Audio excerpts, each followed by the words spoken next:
இன்றைக்கி நம்ம lean bulking சீரிஸோட டே 24 இன்றைக்கி என்ன கதை நான் வாங்க அப்படியே பார்க்கலாம். இன்றைக்கி மார்னிங் எழுந்திரிச்சு நம்ம வழக்கம் போல் ப்ரைவேஸ் வேலையெல்லாம் கதம். அதுக்கப்புறம் காலேஜ் போகிறதுக்கு ரெடி ஆயிடுச்சு. காலேஜ் போகிறதுக்கு ரெடி அதுக்கு முன்னாடி நம்ம மம்மி செஞ்சு ஸ்நாக்ஸையும் சாப்பிட்டு ஓடி போய் பஸ்ஸு பிடிச்சிட்டு நம்ம காலேஜ் வந்தாச்சு.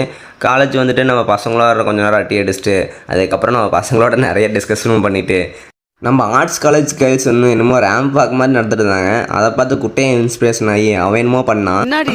அப்படியே காலேஜையும் முடிச்சுட்டு பஸ்ஸுக்கு வந்தாச்சு. நம்ம பஸ்ஸை பிடிச்சிட்டு குடுன்னு வீட்டுக்கு வந்துட்டு அதுக்கப்புறம் நம்ம ஜிம் போகிறதுக்கு ரெடி ஆகிட்டு ஜிம் போகிறதுக்கு முன்னாடியே ஒரு வாழைப்பழத்தை எடுத்து உள்ளே தள்ளிட்டு ஜிம்முக்கு வந்தாச்சு. ஜிம்முக்கு வந்துட்டு இன்றைக்கி நம்மளுக்கு ஷோல்டர் ஒர்க் அவுட். எனக்கு பிடிச்ச ஒர்க் அவுட்லேயே ஷோல்டர் ஒன்று. இன்றைக்கி நான் என்னென்ன வேரியேஷன் போட்டேன்னா shoulder plus lat raise, bent raise, அதுக்கப்புறம் ஃபேஸ் புல், அதுக்கப்புறம் லாஸ்ட்டாக வந்து ட்ராப்ஸுக்கு போட்டுட்டு இன்றைக்கி ஒர்க் அவுட்டை முடிச்சிட்டேன். நீங்கள் வந்து எல்லா வீக்கும் ஒரே மாதிரி ஒர்க் அவுட் ஸ்லிப் வச்சுருந்தீங்கன்னா ஒவ்வொரு நாள் வேரியேஷன் மட்டும் மாற்றிக்கிங்க.